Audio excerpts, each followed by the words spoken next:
नमस्कार। India debate में आप सबका स्वागत है। मैं हूं आशुतोष पाठक।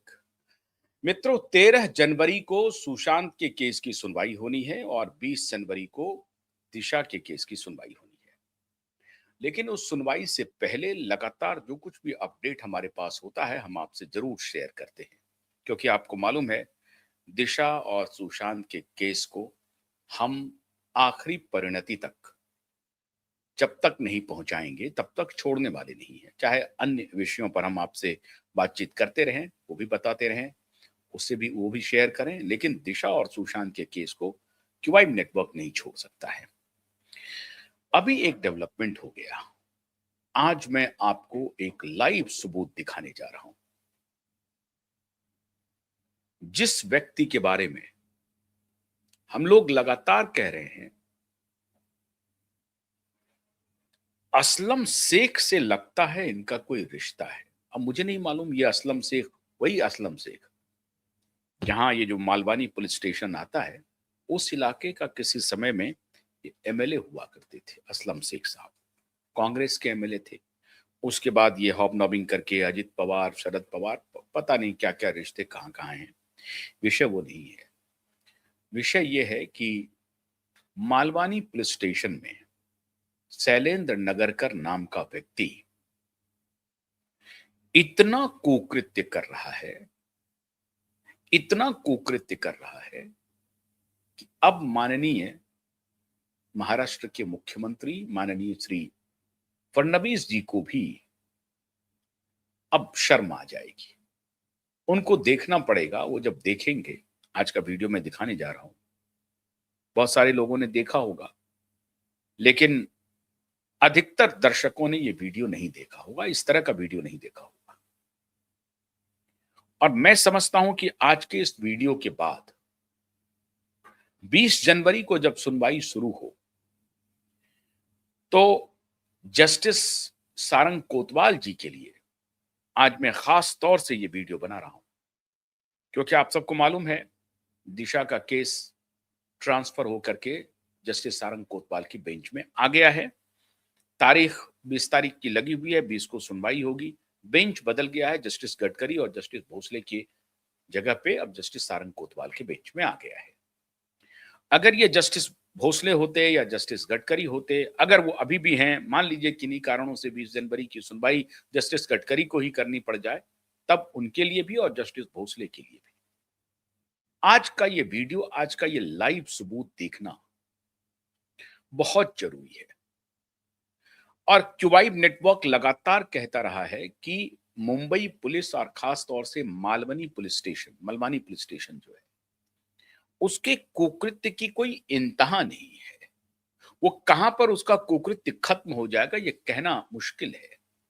और आज मैं जो नए डायरेक्टर जनरल ऑफ पुलिस हैं महाराष्ट्र के, उनसे भी यह आग्रह करूंगा कि आज के इस वीडियो को आप जरूर देख लें और उसके हिसाब से आपके दागदार वर्दी वाले किस प्रकार से पूरे मुंबई पुलिस के लिए और पूरे महाराष्ट्र, वैसे तो पुलिस की वर्दी बहुत दागदार हो गई है, इसमें कहने में कोई गुरेज नहीं है, फिर भी आज भी अगर पुलिस की वर्दी थोड़ी बहुत भी सुरक्षित है, तो कुछ ईमानदार ऑफिसर्स की वजह से है, कुछ अच्छे ऑफिसर्स की वजह से, जो वाकई में पुलिस, POLICE के वाकई में डेफिनेशन को जानते हैं, जो पोलाइट, लॉयल, एफिशिएंट, ये सारे जो डेफिनेशंस हैं पुलिस के, उसके हिसाब से काम करते हैं, ईमानदार हैं, पब्लिक सर्विस में यकीन रखते हैं, लोगों को न्याय दिलाने में यकीन रखते हैं, लोगों के खिलाफ कोई ज्यादती नहीं हो इसमें यकीन रखते हैं,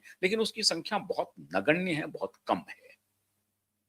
अधिकतर संख्या हाल के दिनों में ऐसे पुलिस वालों की हो गई है जो आकंठ भ्रष्टाचार में लिप्त है, आकंठ। और वो कुछ ईमानदार पुलिस वालों को हाशिए पर धकेल दिया है। और वो सिर्फ महाराष्ट्र की कहानी नहीं है, देश भर के जितने राज्य हैं, सभी राज्यों के पुलिस के साथ एक ही कहानी है कि उन्होंने वर्दी को जिम्मेदारी नहीं समझा है, वर्दी को एक्सटॉर्शन का हथियार समझा है, वर्दी को अत्याचार करने का हथियार समझा है, वर्दी को पावर का हथियार समझा है, पावर को एक्सरसाइज करने का हथियार है।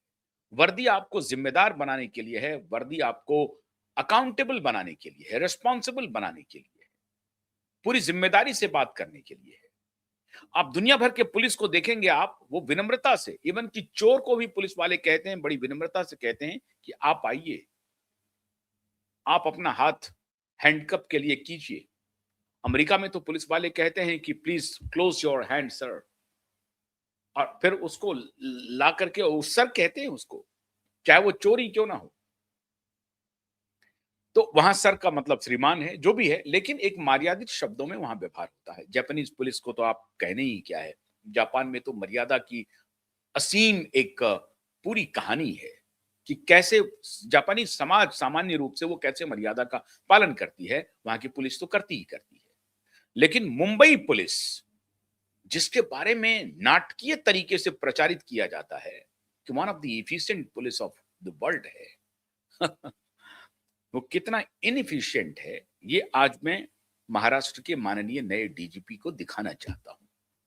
कितने बेशर्म हैं, कितने पतित हैं।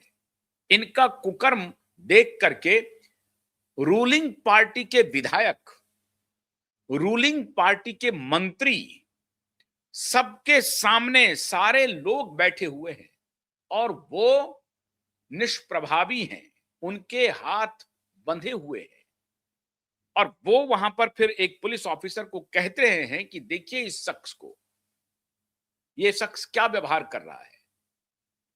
अब मैं वो बिना विलंब किए हुए इनका ये लाइव सबूत आपको दिखाता हूं और फिर पूरी कहानी बताता हूं।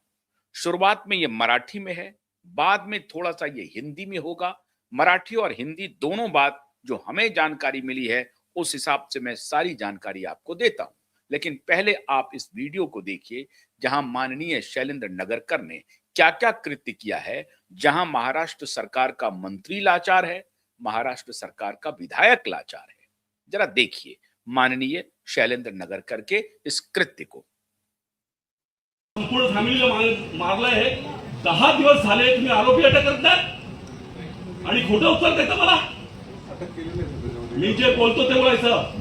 रक्षा हॉस्पिटल प्रायव्हेट हॉस्पिटल मध्ये पोलिसांना मान्य आहे का येऊन जा शताब्दीमध्ये? लाज वाटत नाही दिशा बोलताना? मंत्री महोदयांना मागच्या वेळीमध्ये फसवलं तुम्ही, तुम्हाला तलब केलं होतं तिकडे पण तुम्ही काय बोललं नाही। मी काल जॉईंट सीपी सत्यनारायण चौधरी साहेबांशी बोललो, त्यांनी सांगितलंय खोटं बोलताय तुम्ही।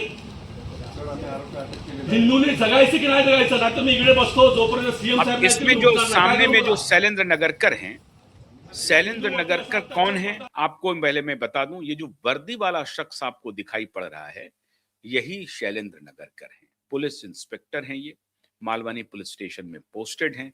इनका मैं आज क्यों जिक्र कर रहा हूं, दिशा के इससे क्या रिश्ता है वो भी मैं बताता हूं। बहुत सारे दर्शक हालांकि जानते होंगे शैलेंद्र नगरकर को, लेकिन जो हमारे नए दर्शक जुड़े हैं उनको मैं बताऊंगा कि ये शैलेंद्र नगरकर साहब हैं कौन और इनका कुकृत्य कितना बड़ा है। जरा इस वीडियो को फिर देखिए। हॉस्पिटल प्रायव्हेट हॉस्पिटल मध्ये पोलिसांना मान्य आहे का येऊन जा शताब्दीमध्ये?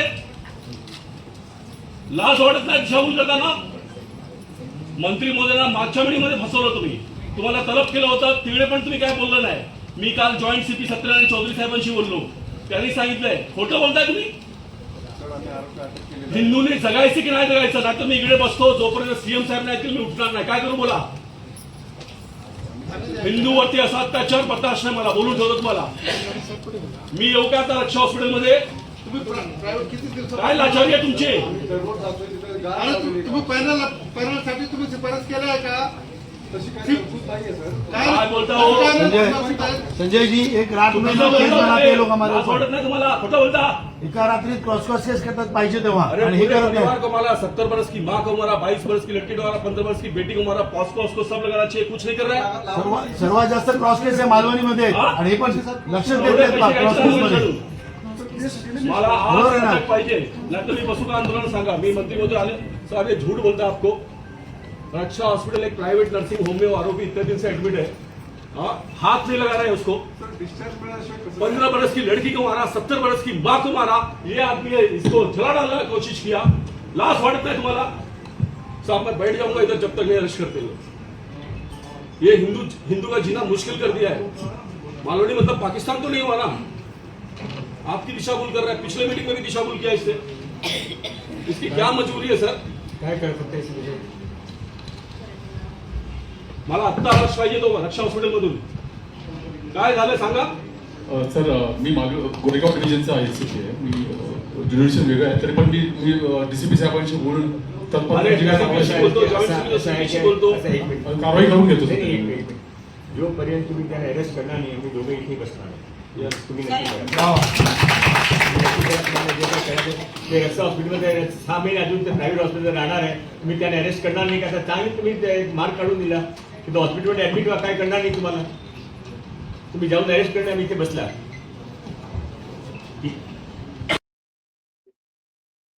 दोबारा दिखाइए, दोबारा हा? दिखाइए. तुम्ही असताना संपूर्ण फॅमिलीला मारलंय हे. 10 दिवस झाले तुम्ही आरोपी अटक करताय आणि खोटं उत्तर देता मला. मी जे बोलतो ते बोलायचं.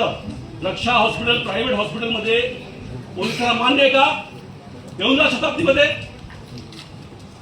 लाज वाटत नाही दिशाभूल करताना. मंत्री महोदयांना मागच्या मीटिंगमध्ये फसवलं तुम्ही. तुम्हाला तलब केलं होतं तिकडे पण तुम्ही काय बोललं नाही. मी काल जॉईंट सीपी सत्यनारायण चौधरी साहेबांशी बोललो. त्यांनी सांगितलंय खोटं बोलताय तुम्ही. हिंदूंनी जगायचं की नाही जगायचं? नाही तर मी इकडे बसतो जोपर्यंत सीएम साहेब नाही मी उठणार नाही. काय करू बोला. हिंदूवरती असा अत्याचार बर्दाश्त नाही मला. बोलून ठेवतो तुम्हाला. मी येऊ का आता रक्षा हॉस्पिटलमध्ये? काय लाचारी आहे तुमची? तुम्ही पॅनलसाठी तुम्ही शिफारस केल्या आहे का? काय बोलता हो? संजय जी, एक रात में जो केस बनाते हैं लोग हमारे लाज ऊपर, वाटत नाही तुम्हाला? खोटं बोलता. एका रात्रीत क्रॉस केस करतात पाहिजे तेव्हा अरे आणि हे पूरे करत परिवार नाही. को मारा. 70 बरस की माँ को मारा, 22 बरस की लड़की को मारा, 15 बरस की बेटी को मारा. पॉस्को उसको सब लगाना चाहिए. कुछ नहीं कर रहा है.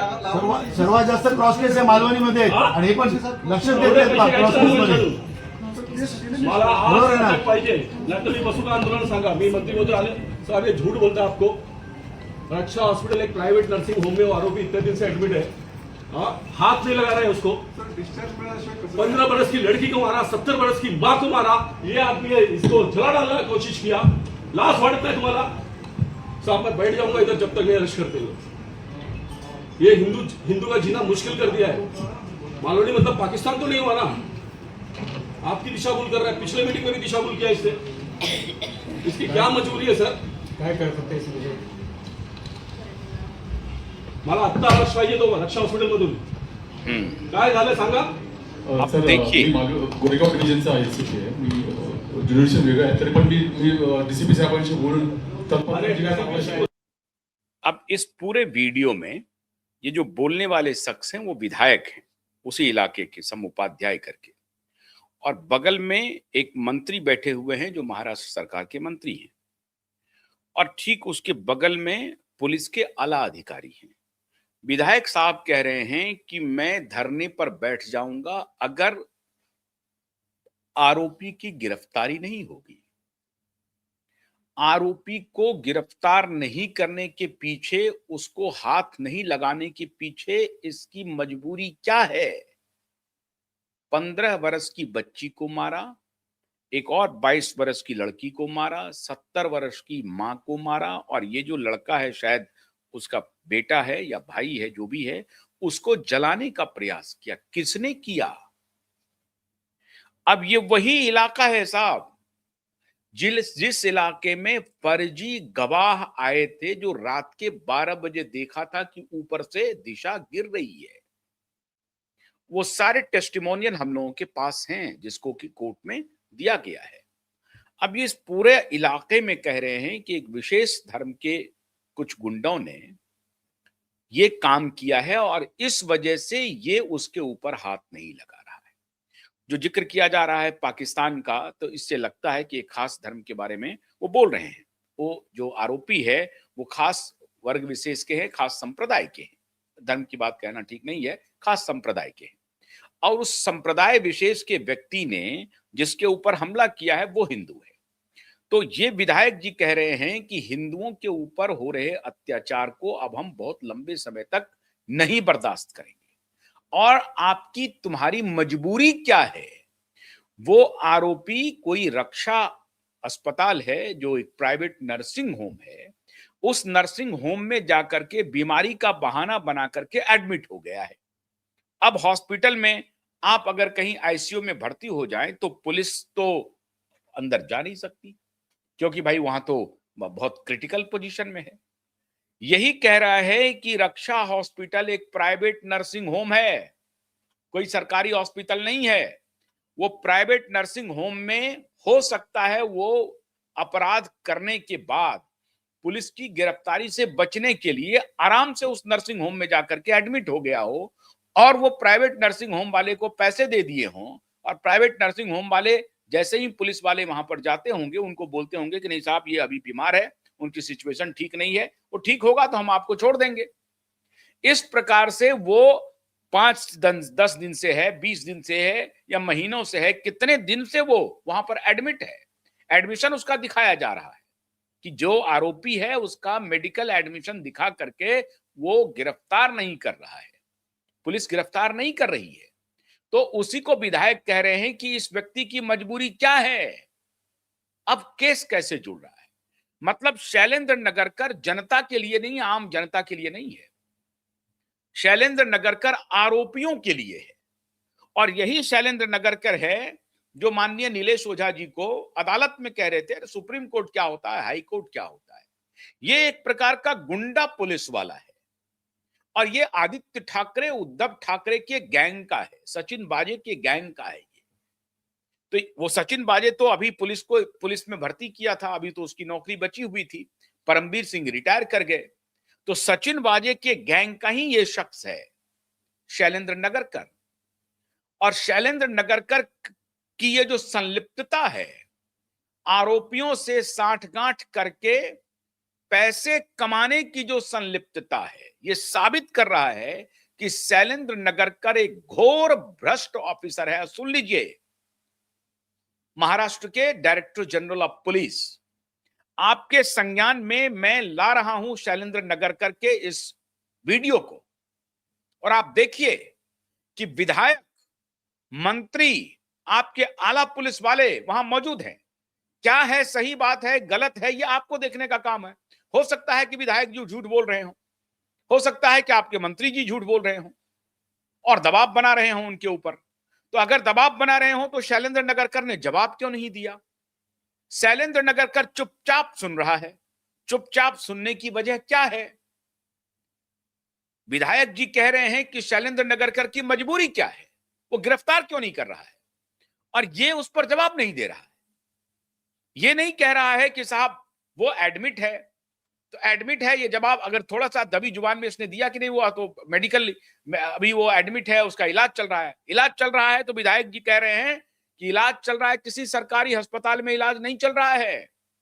रक्षा अस्पताल जो एक प्राइवेट नर्सिंग होम है उसमें इलाज चल रहा है, और इसकी आशंका ज्यादा है कि वो रक्षा अस्पताल के मालिकान को पैसे दे करके खुद को भर्ती करा लिया हो। इसकी जांच करिए, आप उसको गिरफ्तार करने के लिए जाइए, पता तो कीजिए सही बात क्या है। डॉक्टरों की देखरेख में जाइए। शैलेंद्र नगरकर अगर चाहता तो ये कहता कि जी साहब ठीक है, आप कह रहे हैं तो मैं डॉक्टरों के सुपरविजन में जाकर के देखता हूं कि उसकी स्थिति क्या है। सच्चाई ये है कि शैलेंद्र नगरकर को मालूम है कि उसने अपराध किया है, अपराधी को पकड़ना नहीं है। यही शैलेंद्र नगरकर की फितरत है। जिस केस में चीफ सेक्रेटरी को रिप्लाई फाइल करना है, माफ कीजिएगा, जिस केस में मुंबई पुलिस कमिश्नर को रिप्लाई फाइल करना है, एडिशनल चीफ सेक्रेटरी को रिप्लाई फाइल करना है, मालवानी पुलिस स्टेशन से कूद करके यह शैलेंद्र नगरकर जाकर के रिप्लाई फाइल करता है। और रिप्लाई फाइल करने पर जब अदालत पूछती है तो उसका जवाब देने के लिए यह समय की मांग करता है। इसके वकील जो सरकारी वकील है वो बार बार एडजर्नमेंट मांग रही है, बार बार पब्लिक प्रोसिक्यूटर, और बहाना लगा रही है कि कभी कह रही है कि सीसीटीवी फुटेज को हमने भेजा है फॉरेंसिक ऑडिट के लिए, इसलिए हमको थोड़ा सा वक्त दे दीजिए, 2 महीने का वक्त दीजिए। और हमेशा ये 4 सप्ताह से नीचे का वक्त नहीं मांगता है, वैसे तो 2 महीने का मांगता था, लेकिन अब आ गया है 1 महीने 4 सप्ताह का वक्त मांगता है। ये टाइम बाई कर रहा है, और इसी टाइम बाई के बहाने इसकी पूरी संभावना है कि ये आरोपियों से पैसे खा रहा हो। ये भ्रष्टाचार कर रहा हो पूरे ब्रॉड डे एंड लाइट में, और ये अदालत के संज्ञान में मैं इसलिए ला रहा हूं कि इस शख्स को पहचान लीजिए। मुंबई का एक विधायक, महाराष्ट्र सरकार का मंत्री, पुलिस का एक अधिकारी, उसके सामने में ये वीडियो सबके सामने आ रहा है और शैलेंद्र नगरकर चुप्पी मार करके बैठा हुआ है। इससे साबित होता है कि शैलेंद्र नगरकर एक आला दर्जे का भ्रष्ट नहीं, भ्रष्टतम पुलिस ऑफिसर है और उसकी अविलंब गिरफ्तारी होनी चाहिए। इसीलिए मैं महाराष्ट्र के डायरेक्टर जनरल ऑफ पुलिस दाते साहब से आग्रह कर रहा हूं कि इस शख्स का अविलंब गिरफ्तारी कीजिए। और दूसरी बात, हमारे मुख्यमंत्री गृह मंत्री भी हैं, आपको इसी तरह के ऑफिसर चाहिए क्या महाराष्ट्र चलाने के लिए? इस तरह के ऑफिसर जो आपके विधायक की बात नहीं सुनता हो, जो आपके मंत्री की बात नहीं सुनता हो। आपके विधायक कह रहे हैं कि ये हम पाकिस्तान में रह रहे हैं क्या? ये मैं नहीं कह रहा हूं, आपके विधायक कह रहे हैं। और आपके विधायक आपके मंत्री के सामने कह रहे हैं कि एक संप्रदाय विशेष के व्यक्ति के साथ इस व्यक्ति की कोई सांठगांठ है क्या? उससे इस व्यक्ति ने पैसे खाए हैं क्या? साफ कह रहा है कि इसकी मजबूरी क्या है, यह आरोपी को गिरफ्तार क्यों नहीं कर रहा है? नहीं कर रहा है तो देवेंद्र फडणवीस जी को उनके संज्ञान में मैं ला रहा हूं। तो माननीय देवेंद्र फडणवीस जी, आपके संज्ञान में ला रहा हूं, ये शैलेंद्र नगरकर जिसने दिशा केस में रिप्लाई फाइल किया है, उसकी इंटीग्रिटी पूरे संदेह के घेरे में है। वो एक फर्जी आदमी है, वो एक कंप्लीट भ्रष्टाचारी है जिसको अदालत का भी डर नहीं है। वो स्वयं कहता है सुप्रीम कोर्ट हाई कोर्ट है क्या, बोलता है। ये प्राइवेट में शैलेंद्र नगरकर साफ साफ बोलता है कि सुप्रीम कोर्ट और हाई कोर्ट को मैं नहीं जमता, मेरा कोई नहीं मानता, मैं कोई मानता नहीं सुप्रीम कोर्ट को और हाई कोर्ट को, मैं ही सुप्रीम कोर्ट हूं, मैं ही हाई कोर्ट हूं। जिसको विधायक और मंत्री सरेआम लोगों के सामने डरा रहे हैं, कह रहे हैं, उनको एक प्रकार से भला बुरा कह रहे हैं, उनको कह रहे हैं कि तुम्हारी मजबूरी क्या है, तुम क्यों नहीं अरेस्ट कर रहे हो। ये गिरफ्तार करता ही नहीं है, ये इंक्वायरी करता ही नहीं है, आरोपी से ही मिल जाता है। जो पीड़ित होता है उस पीड़ित को ये परेशान करता है और आरोपी को ये आसमान पर बिठाता है, आरोपियों को ये मदद करता है। ऐसे चलेगी महाराष्ट्र की पुलिसिंग माननीय देवेंद्र फडणवीस जी? आपके लिए छोटा मामला होगा क्योंकि बड़ी बड़ी चीज आप कर रहे हैं ना आजकल, महाराष्ट्र चला रहे हैं, ये चला रहे हैं, सीजन्ड पॉलिटिशियन हो गए हैं, बड़ी अच्छी बात है। लेकिन ऐसे पुलिस वालों, आप तो होम मिनिस्टर हैं, ऐसे पुलिस वालों को आप अपने महकमे में रखे हुए हैं जिसे आपके विधायक और आपके मंत्री ही कोस रहे हैं। अब तो जगिए माननीय देवेंद्र फडणवीस जी। दिशा केस में पूरी तरह से ये व्यक्ति आरोपी से मिल करके सांठगांठ करके गलत एफिडेविट दे रहा है और अब ये पूरी तरह से एक्सपोज हो गया है कि ये पुलिस ऑफिसर सांगो पांग सर से लेकर पांव तक महान भ्रष्टाचार में लिप्त है। इस व्यक्ति को इमीडिएटली गिरफ्तार करना चाहिए, इसको सर्विस से बेदखल करना चाहिए, मुअत्तल करना चाहिए, बर्खास्त करना चाहिए ऐसे पुलिस ऑफिसर को। अब तो आपके विधायक मंत्री ने आपको कह दिया है, करना आपको है। लेकिन अगर हमारे इस कार्यक्रम को माननीय अदालत देख रहे हो, जो मैं चाहता हूं कि माननीय अदालत देखे, 20 जनवरी को देखें और 13 जनवरी वाले भी देखें कि कैसे पुलिस वाले इन्वेस्टिगेशन करते हैं, कैसे पुलिस वाले आरोपी को बचाते हैं और विक्टिम को ही प्रताड़ित करते हैं। ये आपके लिए आई ओपनर है, आई ओपनर। अब कहते हैं ना, नियति क्या कर सकती है, नियति के सामने सब बौने हो जाते हैं। तो शैलेंद्र नगरकर के दिन अब गिनती के हैं। शैलेंद्र नगरकर के ऊपर जो हथौड़ा चलने वाला है उसका बस इंतजार कीजिए 20 जनवरी का। ये और अच्छी बात है कि उसके पहले ही ये व्यक्ति एक्सपोज हो रहा है और हम आपके सामने इसको ला रहे हैं। अब इसी से अंदाजा लगाइए कि किस प्रकार से दिशा सालियान के पूरे केस को इस व्यक्ति ने, जैसे ऑफिसर ने, पूरी तरह से खत्म किया होगा। तो कोई बात नहीं है, उन्होंने अपना प्रयास कर लिया। ईमानदार प्रकृति अपना प्रयास करती है। आने वाले दिनों में शैलेंद्र नगरकर जेल ही जाएंगे। बहुत बहुत शुक्रिया, नमस्कार।